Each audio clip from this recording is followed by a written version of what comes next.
Hello friends, ഇന്ന് ഉച്ചയ്ക്കുള്ള ഊണിൻ്റെ video ഒന്ന് കണ്ടു നോക്കൂ. എന്തൊക്കെ വിഭവങ്ങളാണെന്ന്. ഞങ്ങൾക്കൊന്നൊരു ഗസ്റ്റ് ഉണ്ടായിരുന്നു, അതുകൊണ്ടാണ് ഇത്രയൊക്കെ ഉണ്ടാക്കിയത് കേട്ടോ. ആദ്യം ഞാൻ മീൻകറി വെക്കുന്നത് കാണിക്കാം. അരപ്പിലേക്ക് മാങ്ങയിട്ട് പച്ചമുളകിട്ട് അയിലക്കറിയാണ് ഞാൻ വെച്ചിരിക്കുന്നത് കേട്ടോ. മാങ്ങയിട്ടുള്ള അയിലക്കറി, ഇഞ്ചി ഇട്ടു, പിന്നെ അയില കഷ്ണങ്ങളും പറക്കിയിട്ടു. അത് കഴിഞ്ഞ് ലേശം ഉപ്പും കൂടി ഇട്ടിട്ട് നന്നായി ഇളക്കി, പിന്നെ കുറച്ച് വെള്ളവും കൂടി ഒഴിച്ച് നന്നായിട്ട് ഇളക്കി വേവിച്ചെടുക്കാം. മാങ്ങയും അയില കഷ്ണങ്ങളും ഒക്കെ കൂടി ഇളക്കി അടച്ച് വെച്ച് ഒരു 5-6 മിനിറ്റ് വേവിച്ചെടുക്കാം. അടച്ച് വെച്ച് വേവിക്കണം കേട്ടോ. കുറച്ച് വെള്ളം കൂടി ഒഴിക്കാം. ഇപ്പോൾ ഇച്ചിരി ചാറ് വേണമല്ലോ. കുറച്ച് കറിവേപ്പിലയും കൂടി ഇട്ട് അടച്ച് വെച്ച് വേവിച്ചെടുക്കാം. ഒരു 2-3 മിനിറ്റ് അടച്ച് വെച്ചാൽ മതി കേട്ടോ. അത് കഴിയുമ്പോഴത്തേക്കും തുറന്നിട്ട് വേവിക്കാം നമുക്ക്. അപ്പോൾ ഏകദേശം കറി വെന്തിട്ടുണ്ട്. കുറച്ച് പച്ച വെളിച്ചെണ്ണയും കറിവേപ്പിലയും കൂടി ഇട്ട് നമുക്ക് വാങ്ങാം. ഒന്ന് ചുറ്റിച്ച് വെച്ചതിന് ശേഷം വാങ്ങാം. എന്നിട്ട് നമുക്കിനി ചമ്മന്തി അരയ്ക്കാം.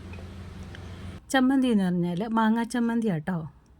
കുറച്ച് തേങ്ങ ഇട്ടു, മാങ്ങ ഇട്ടിട്ടുണ്ട്, ഒരു 1.5 ടീസ്പൂൺ മുളക് പൊടി,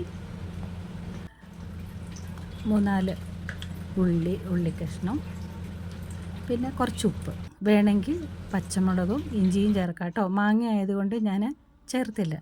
അങ്ങനെ അരച്ച് ഉരുട്ടിയെടുത്ത ചമ്മന്തിയാണ് കേട്ടോ ഇത്. അപ്പോൾ ചമ്മന്തിയായി. ഇനി നമുക്ക് ചെമ്മീൻ ഫ്രൈ ഉണ്ടാക്കാം. ചെമ്മീൻ കഴുകി വൃത്തിയാക്കി എടുത്തിട്ടുണ്ട്. അതിനകത്തേക്ക് 1 സ്പൂൺ മുളക് പൊടി, 1.5 സ്പൂൺ മുളക് പൊടി, ഒരു 1/2 ടീസ്പൂൺ കാശ്മീർ മുളക് പൊടി, പിന്നെ കുറച്ച് മഞ്ഞൾപ്പൊടി, കുറച്ച് കുരുമുളക് പൊടി, പിന്നെ കുറച്ച് ഉപ്പ്, പിന്നെ നാരങ്ങ നീര്, ഒരു 1/2 മുറി നാരങ്ങയുടെ നീരും കൂടി ഒഴിച്ച് നന്നായിട്ടങ്ങ് മിക്സ് ചെയ്യുക. മിക്സ് ചെയ്തതിന് ശേഷം കുറച്ച് ഒരു 2-3 ചുള വെളുത്തുള്ളിയും കൂടി ചതച്ചിട്ടാൽ നല്ല ടേസ്റ്റ് ആയിരിക്കും കേട്ടോ.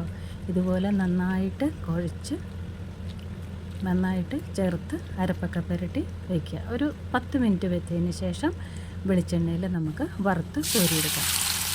ഈ വറുക്കുന്നതിന് മുമ്പ് 2 കടുക് ഇട്ട് കഴിഞ്ഞാലുണ്ടല്ലോ, ഇത് അടി പിടിക്കില്ല. പെട്ടെന്ന് നമുക്കങ്ങോട്ട് കോരിയെടുക്കാൻ പറ്റും. അപ്പോൾ ഇതുപോലെ നിരത്തിയിട്ട് നമുക്ക് ഫ്രൈ ചെയ്തെടുക്കാം. ചെമ്മീൻ മുഴുവനോടെ ആയിട്ടാട്ടോ, അത് മുറിച്ചിട്ടൊന്നുമില്ല. അപ്പോൾ ഒന്ന് അടച്ച് വെച്ച് കഴിഞ്ഞാൽ ഒന്ന് വെന്ത് കിട്ടും. അപ്പോൾ ഇതുപോലെ നല്ല മൊരിഞ്ഞ് വന്നിട്ടുണ്ട്. നല്ല ചെമ്മീൻ ഫ്രൈ, നല്ല രുചിയായിട്ടുള്ള നല്ല വാസനയാണ്. വെളിച്ചെണ്ണയിലാട്ടോ ഞാനെല്ലാം ചെയ്യുന്നത്, വേറെ മസാലകളൊന്നും ചേർത്തിട്ടില്ല. അപ്പോൾ നമുക്കൊരു പാത്രത്തിലേക്ക് കോരിയെടുക്കാം. അപ്പോൾ ചെമ്മീൻ ഫ്രൈ റെഡി ആയിട്ടുണ്ട്. പിന്നെ നല്ല ടേസ്റ്റി ആയിട്ടുള്ള ചെമ്മീൻ ഫ്രൈ ആണ് കേട്ടോ. അപ്പോൾ ഇതൊക്കെ കൂടി നമുക്ക് പാത്രത്തിലേക്ക് ഓരോന്നോരോന്ന് വയ്ക്കാം. അപ്പോൾ എന്തൊക്കെയുണ്ട്?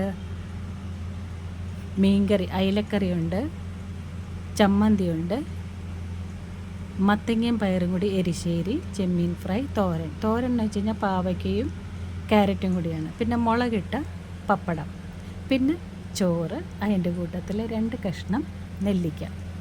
ഇതൊക്കെയാണ് കേട്ടോ ഇന്ന് എൻ്റെ റെസിപ്പി. ഇതെനിക്ക് വീഡിയോ ആയിട്ട് നിങ്ങൾക്ക് ഷെയർ ചെയ്യണമെന്ന് തോന്നി.